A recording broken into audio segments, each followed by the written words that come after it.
এই যে আমার জন্য এই যে পিঠার ডালা আসছে, কত বড় ভাপা পিঠা। এটার ওয়েট কতটুকু হবে আনুমানিক?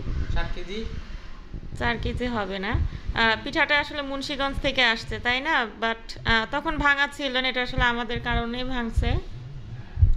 আমরা একটু গরম করতে গিয়েছিলাম, 2-1 বার উল্টানো হয়েছে, যার জন্য পিঠাটার সাইজটা কিন্তু অনেক বড়, তাই না? তুমি মনে হয় এর আগে দেখছো না এই টাইপের পিঠা? হ্যাঁ, এটা ছোটবেলায় আমার নানি বানাইতো। তাই নানির হাতের পিঠা, এটা কেমন হচ্ছে এখনো খাই নাই। তো নানির হাতের পিঠা অনেক মজা লাগতো। তাই এই ভোরে সকালবেলা আজানের সময় উঠতো নানি, উঠে এরপরে পিঠা বানাইতো। আমরাও সেই ভোরে আর কি, তখনও সূর্য দেখা যায় না, সেই সময় পিঠা খাইছি। মানে পিঠার জন্য ভোরে ভোরে উঠে বসে থাকতা। হ্যাঁ, এই পিঠার জন্য চাল ইয়া করতো, গুড়ি করতো, যখন সারা রাত্র চালের গুড়ি করতো, ওই গুড়ি করতে করতেই সকাল হয়ে যেত। তখন তো যে ঢেকিতে করতো মনে হয় না, তখন তো এত মেশিনে করতো না। রাতের বেলা আর কি ওই যে পিঠার সব সরঞ্জাম রেডি করতে করতে আজান দিয়ে ফেলতো, পরে সেই সময় এই পিঠা খাইতাম বানায়।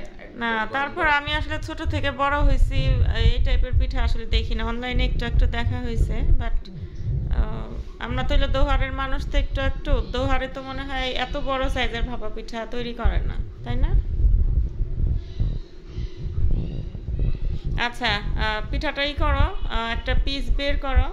আসলে পিঠাটা দেখতে সুন্দরই ছিল, আমরা এটাকে নষ্ট করছি না। খালামণি এটা না, প্লেটে এটা এখন আর নেওয়া যাবে না, ভেঙে যাবে।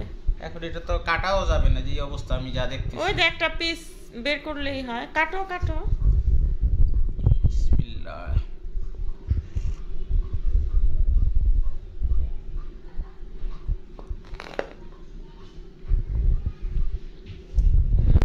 কেকের মতো।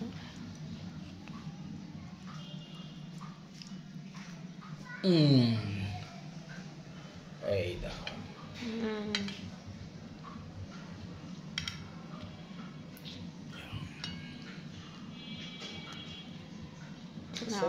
দেখো এখন খেয়ে টেস্ট করে দেখো, ভালোই হবে আসলে। কষ্ট করেই তৈরি করছে না, যে আমাদের জন্য পাঠাইছে পিঠাটা। সব কাজেই কষ্ট আছে, আলহামদুলিল্লাহ।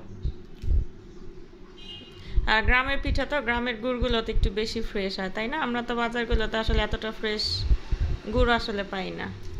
মাশাআল্লাহ, ভালো হয়েছে।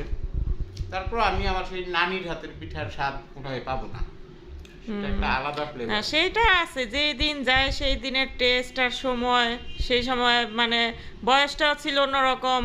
হ্যাঁ, আমাদের খাবারের প্রতি রুচিও ছিল অন্যরকম। এখন তো জাস্ট হলো আমাদের বেঁচে থাকার জন্য খেতে হয়, তাই না? আমার সেই নানির পিঠার কথা আমার বাবাও বলতো, তো নানি যে পিঠা বানাইতে পারে।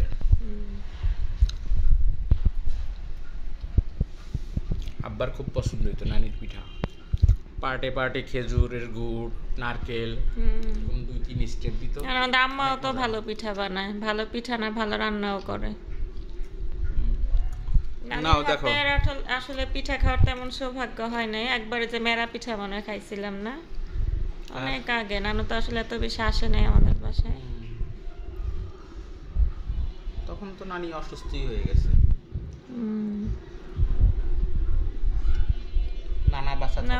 এটাই করে, এটা আমরা সবাই মিলে ছিলে খাই।